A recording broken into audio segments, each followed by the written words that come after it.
किसकी होगी शिवसेना? अब 27 तक टली सुप्रीम कोर्ट की सुनवाई, आयोग में बढ़ सकता है केस।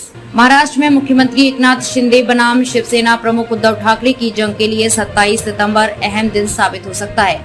खबर है कि सुप्रीम कोर्ट राज्य के सियासी संकट से जुड़ी याचिकाओं पर सुनवाई करने जा रही है। कहा जा रहा था कि बुधवार को ही इन याचिकाओं को लेकर न्यायालय सुनवाई कर सकता है। शिंदे कैंप के वकील नीरज किशन कौल की तरफ से मामले में तत्काल सुनवाई का अनुरोध किया गया था। खास बात है कि इसमें पहले 5 सदस्यीय बेंच की तरफ से 25 अगस्त को सुनवाई की जानी थी, लेकिन अभी तक सुनवाई नहीं हुई। खास बात है कि इसे आगामी बीएमसी चुनाव के लिहाज से भी अहम माना जा रहा है।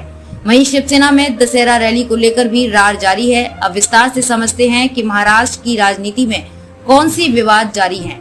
राज्यपाल के फैसले के खिलाफ सुप्रीम कोर्ट पहुंचे उद्धव ठाकरे महाराष्ट्र में करीब 50 विधायकों का समर्थन हासिल कर चुके शिंदे गुट खुद को असली शिवसेना बता रहा था।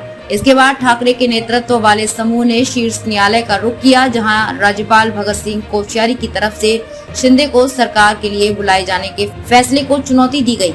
साथ ही ठाकरे कैंप ने शिंदे का समर्थन कर रहे विधायकों को अयोग्य ठहराने की मांग भी की थी। चुनाव चिन्ह पर छिड़ा सियासी युद्ध।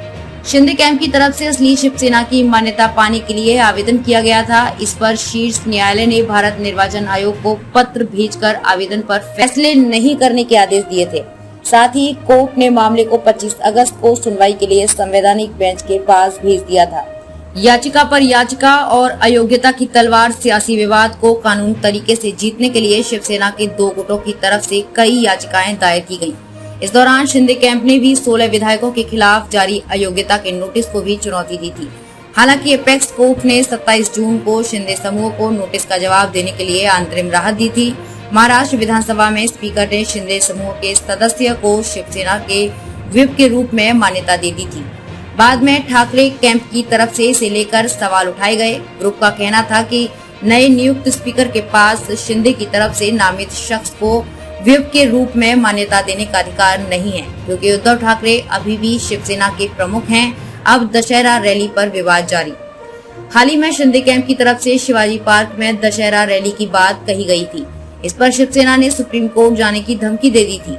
दरअसल साल 1966 से शिवसेना ही शिवाजी पार्क में रैली आयोजित कर रही है, लेकिन इस बार शिंदे समूह ने कार्यक्रम के आयोजन को लेकर बीएमसी से अनुमति मांगी है। शिवाजी पार्क ही क्यों? 28 एकड़ में फैले शिवाजी पार्क का नाम पहले माहिम पार्क था, जिसे 1927 में छत्रपति शिवाजी के नाम पर कर दिया गया था। अब कहा जाता है कि इस पार्क से शिवसेना का भावनात्मक स्तर पर काफी जुड़ाव है। पार्टी के संस्थापक बाल ठाकरे के पिता प्रबोधनकर केशव सीताराम ठाकरे नवरात्रि पर सार्वजनिक समारोह का आयोजन करने वाले लोगों में शामिल थे, जिसका समापन दशहरा पर होता था।